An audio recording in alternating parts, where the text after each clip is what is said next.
இறைவன் இரண்டு பொம்மைகள் செய்தான் தான் விளையாட, அவை இரண்டும் சேர்ந்தொரு பொம்மையை செய்தன தாம் விளையாட.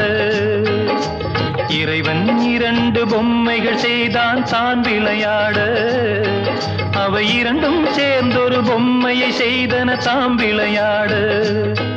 உன் வாய்மொழி முல்லை எனில் தாய்மொழி இல்லை, உன் வாய்மொழி முல்லை எனில் தாய்மொழி இல்லை. இறைவன் இரண்டு பொம்மைகள் செய்தான் தான் விளையாட, அவை இரண்டும் சேர்ந்தொரு பொம்மையை செய்தன தாம் விளையாட.